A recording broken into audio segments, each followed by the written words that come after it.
13 जून 1908 का वह दिन मुजफ्फरपुर कोर्ट परिसर में 18 वर्ष का एक नौजवान अंग्रेजों की आंखों में आंखें डालकर ब्रिटिश हुकूमत के सामने खड़ा था। जज ने उससे बोला, तुम्हें फांसी की सजा सुनाई गई है, लेकिन तुम्हारे कर यह नहीं लगता कि तुम बम बनाने जानते होगे। बताओ और कौन कौन है तुम्हारे साथ।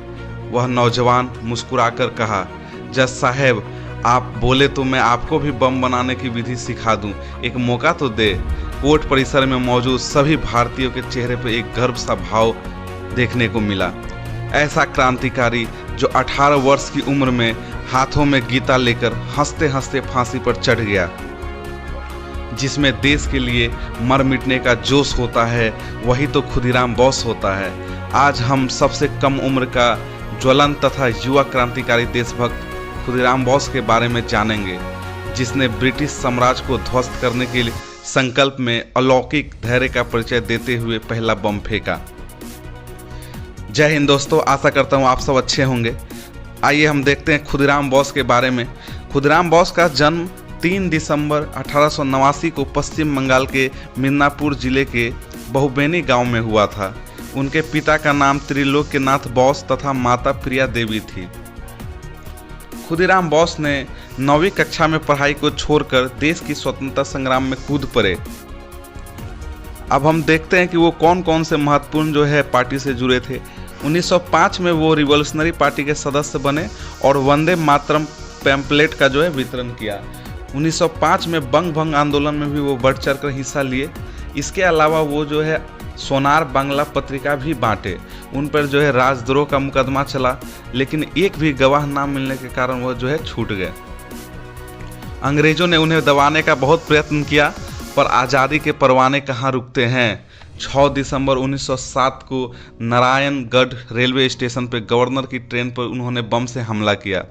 गवर्नर की किस्मत अच्छी थी, वो बच निकला, लेकिन उसके बाद 1908 में अंग्रेज वाटसन पैम्पलाट्स पर हमला किया, वह भी बच निकला।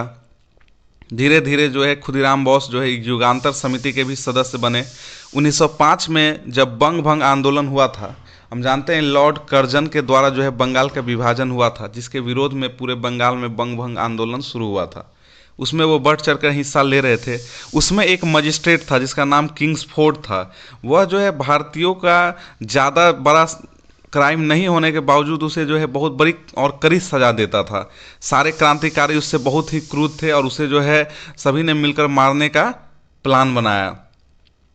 इस काम के लिए खुदीराम बोस एवं प्रफुल्ल चाकी को चुना गया। उनको एक एक पिस्तौल देकर कहा गया कि आप इसे मारे। तब तक मजिस्ट्रेट किंग्सफोर्ड की बदली मुजफ्फरपुर में हो गया। फिर खुदीराम बोस और प्रफुल्ल चाकी दोनों मुजफ्फरपुर आए और हर दिन उस पर नज़र रखना शुरू किए। किंग्सफोर्ड कब कहाँ जाता है, कब किससे मिलता है, उसकी रेकी करना शुरू किए। कई दिनों की मेहनत के बाद उन्होंने सब चीज़ अच्छे से प्लान कर लिया कि कब किंग्सफोर्ड को मारना है, और उसके कार्यालय के बाहर वो बैठ गए। वहाँ के सिपाहियों को थोड़ी बहुत भनक लग गई। उन्होंने उन दोनों से पूछा कि क्या कर रहे हो यहाँ पे, लेकिन उन्होंने अपनी करारा जवाबदेही से उन सिपाही को भ्रमित करने में सफल हुए।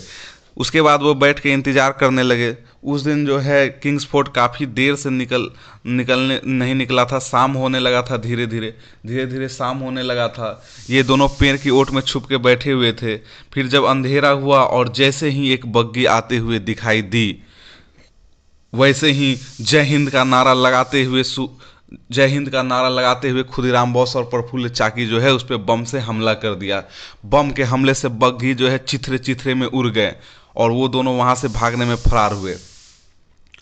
बाद में पता चला कि वो जिस पे बम फेंके हैं वो वहाँ के एडवोकेट कैनेडी, उसकी पत्नी और एक लड़की उस बग्गी में थी।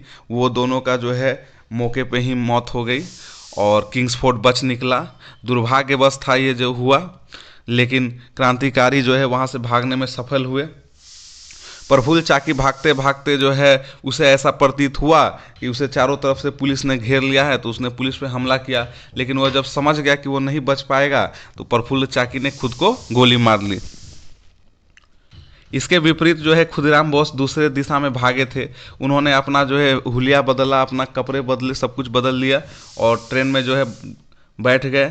उसके बाद पूसा के निकट जो है, पूसा के निकट किसी ने उनकी मुखबरी की और वो पकड़ा गए। पकड़ाने के बाद उन्हें लेके गया गया जेल में।